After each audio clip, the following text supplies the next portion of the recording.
አብይ አህመድ የጀዋር የእስላሚስት ሀሳብ የሚያስጠብቅ ሰው ነው።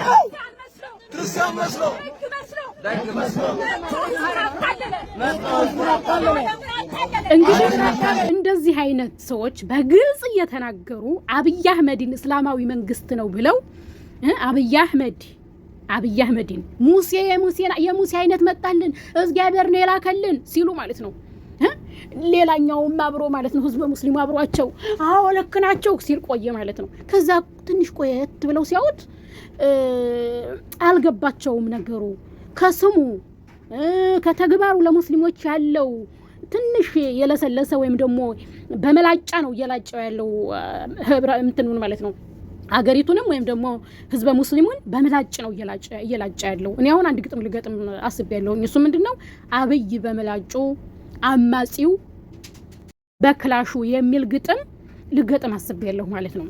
እና ይሄ በሆነበት ሁኔታ ላይ አብይ ክርስቲያን መስሎ አታለለን የሚሉ ሰዎች ጋር ማለት ነው ትናንት የሙሴ ወንድም መጣልን ሙሴን የመሰለ እግዚአብሔር ላከልን ሲሉ አብሯቸው ጨፈረ ህዝበ ሙስሊሙ ማለት ነው።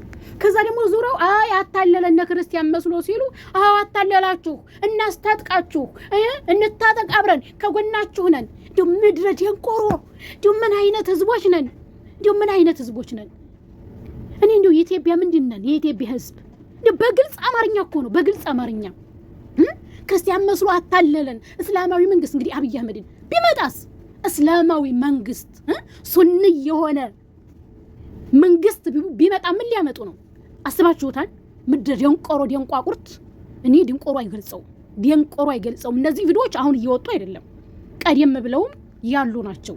እኔ ራሱ የሰማቸው የፋኖ አደረጃጀት ተብሎ ግሩፕ እየተከፈተ እናስታጥቅ ሲባል ነው እነዚህን ሰምቼ ተቃውሞ በማሰማት ከዛ ግሩፕ እንዲባረር የተደረኩት ማለት ነው። ምክንያቱም አንዳንድ ሰዎች አላቸው ፖለቲካ ስትወጅ የምትሉ አንዳንድ ሰዎች ማለት ነው። እኔ በምን አይናችሁ እንደምታው አላውቅም። እኔ አንቲ ፓርቲ ጥሪ ብትሉኝ ማለት ነው በስምም በመልክም በምንም ኮኮብ ይኖር ፀሐይ ይኖር ምን አይነት ፓርቲ እንዲያለ እንኳን የማላውቅ ሴት ነኝ። ፖለቲከኛ የሆነ ፓርቲን በመደገፍ ነው ፖለቲከኛ የሚሆነው። አንድ ሰው በግለሰብም በድርጅትም በምንም የማላውቅ ሴት ነኝ። በምን መልኩ ነው ፖለቲከኛ የምሆነው? እኔ እምነት ያለኝ ሴት ነኝ። እንደዚህ ሲሉ ያመኛል። እስላማዊ መንግስት ያልሆነውን አብይ አህመድ በስሙ ትናንትና እግዚአብሔር ላከልን ሲሉ እንዳልነበረ ዛሬ ደግሞ አታለለን ክርስቲያን መስሎ እስላማዊ መንግስት ነው ለምን ለሙስሊሞች ነፃነት ሰጣቸው ለሰለሰላቸው ብለው በዚህ መልኩ እያወገዙ ቢመጣስ እስላማዊ መንግስት ኢትዮጵያ ላይ በቃ አይገባትም። የአጼውን ስርዓት አደፈረሰው አበላሸው። በተለይ ይሄን አሁን ተመልከቱ። ቆይ ይሄን ትልቅ ሰው በተለይ ቀደም ብዬ ነው የሰማሁት። ቀደም ብዬ በጁንታው ጊዜ በስርዓት በአገሯ በወጓና በደንቧ እየተመራሽ አልቆየሽም። ይሄ ደግሞ እያለ እንደገና አሁን አብይ በመምጣቱ ጥሩ መጥቶ ግን በወጓ መመራት ነበረባት፣ በስርዓቷ መመራት ነበረበት። በወጓ አይደለም አሁን ትመራ ያለ ሀገሪቱ በምትፈቅደው አይደለም። አጼ የሚባሉ መንግስቶች ሲያልፉ በክርስትና ሃይማኖት የምትመራውን ሀገር አሁን ከቶች ገዝቼ ሳረግ አንዱን ለሙስሊሞች አርጉልኝ ብዬ ሰጠው። አይለያዩማ። እስላሞች ልብስ ናቸው፣ ክርስቲያኖች ጉርስ ናቸው እና እንዲሁ ነው የሚኖር በኢትዮጵያ። ስልጣን ግን መቼም በስልጣን በአልጋ ላይ ግን አይታወቅም። ያልታወቀ እንዴተኛ ጊዜ መጣ የሚል እዚህ 3 አመት ወዲህ እንደተሰማኛል። እኔ አሁን እንደነገርኳችሁ ቀደም እንዳልኳችሁ እንዴት የሰውዬ ግን ደፈረ? ለምን ነው ደፈረ? አብይ አህመድ ማለቱ ነው የፈለገው ማለት ነው። ይሄ ሰውዬ ደፈረ ያለው እና እንዲህ አይነት ሰዎች ጋር ነው ቁማችሁ ፋኖ የአማራ ነፃ አውጭ ነው ስትሉ የነበሩ ደንቋሪቶች ማለት ነው። እናንተ እንቋቁሬቶች ድንቆሮ ራሱ አይገልጸውም እኮ እኔ አላውቅም። በታሪክ መዝገብ ላይ በቃ አይደለ ይሄ የማይረሳ ነገር ነው ማለት ነው። የሙስሊሙ ደንቆሮነት ማለት ነው። ወይም ደግሞ እኔ እንጃ አላውቅም። በግልጽ በዚህ ልክ እየተገለጸ ፋኖ የአማራ ነፃ አውጭ ነው። እንደው ምንስ ያብይ ጥላቻ ቢኖርብን፣ እንደው ምንስ የወነግ ጭካኔና ግፍ ጥግ ቢደርስ ማለት ነው።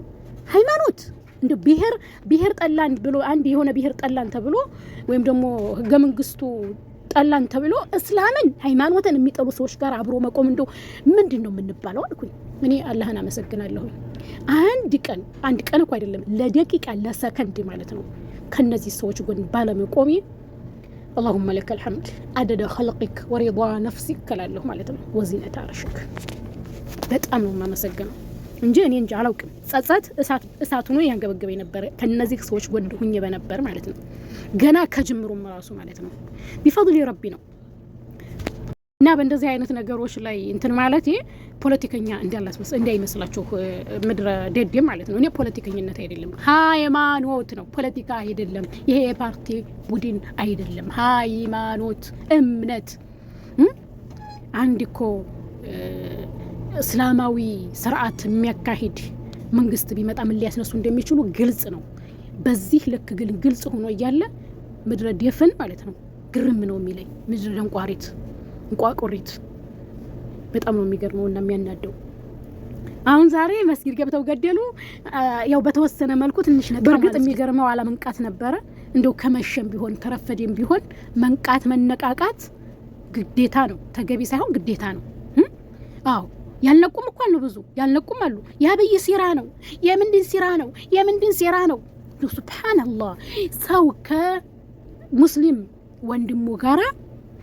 ወንድሙ ጋራ አንድ ላለመሆን ርቆ ይሄድ ነገር ግን እሱን ከሚጠሉት እምነቱን ከሚጠሉት ግለሰብ ጋር አንድ ለመሆን ምክንያት መፍጠር ያብይ ሲራ ነው የወነግ ስራ ነው የእንትና ስራ ነው እኛ አብይን የሚደግፍኝ ከሙስሊሙም እኮ ብዙ የለም እኮ ነገር ግን ከነዚህ ሰዎች ይሻላል የሚል አመለካከት ያላቸው ሰዎች እሱ ምንድነው መላጭ በሆነ ምላሱ እየላጨ ማለት ነው ግን ቢሆንም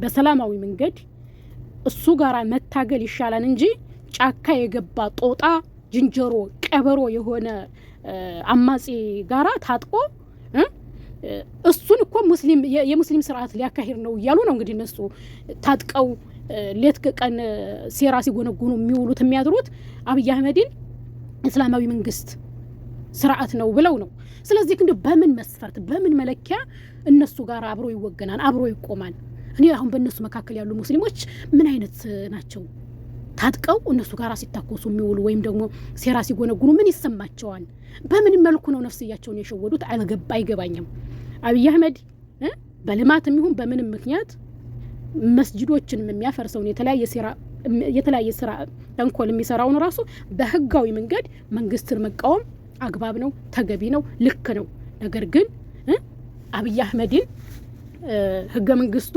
እስላማዊ ህገ መንግስት ነው የሚል ቡድን ጋራ ታጥቆ ጫካ ዋሻ መግባት ምን ይሉታል ይሄ እኮ ድንቁርና እኮ አይገልጸው አላውቅም ምን እንደሚባል ሙታን ደግሞ አያወሩ አይናገሩ አይራመዱ በህይወት ያሉ ሙታኖች በግር የሚንቀሳቀሱ ሙታኖች አሁን እንደዛ ነው እንጂ ድንቁሩ አይገልጸውም አላውቅም እና እንደዚህ አይነት ሰዎች ጋራ ስትወግኑ የነበራችሁ ፋኖ የአማራ ነፃ አውጭ ነው አጣጣጣ ስትሉ የነበራችሁ ማለት ነው እንዴት ናችሁ እንደው የግር እሳቱን አላንገበገባችሁም ነቃ ያላችሁ የቆጫችሁ ካላችሁ ነው ያልነቋሉ ገና የተኙ ልጥጥ እያደረጉ ነው ይሄን ቅልፋቸውን ማለት ነው የአብይ ሴራ ነው የወነግ ሴራ ነው የእንተራ ሴራ ነው እንደው ጎረቤት ከሚሴ ላይ ያለ ሙስሊም ጋራ አንድ ላለመሆን ሰበብ እየፈጠርን ይሄ አማጺ ኃይል ጋር ግን አንድ ለመሆን የምንጓዘው እርቀት በጣም ነው የሚያስገርመኝ የእውነቴን ነው የምላችሁ በጣም ነው የሚያስደንቀኝ አጅብ ነው የሚያስበለኝ ማለት ነው ለማንኛውም አሁንም ቢሆን ቢራፍድም ቢመሽም ገና ነው ነቁ መሸ የሚባል የለም በህይወት እስካለን ድረስ ረፈድ የሚባል ነገር የለም ቢራፍድም ቢመሽም በጨለማ በሌሊት ተነስተን ወደ ኋላ መመለስ ካለብን ወደ ኋላ ወደፊት መጓዝ ካለብን ወደፊት እንጂ በቃ አንድ ጊዜ ረፍዷን የሆነ ሆኗን ጠፍቷን አይባልም መስተካከል የማይችል ነገር የለም ዱንያ ላይ እስካለን ድረስ በተለይ በሃይማኖታችን ጉዳይ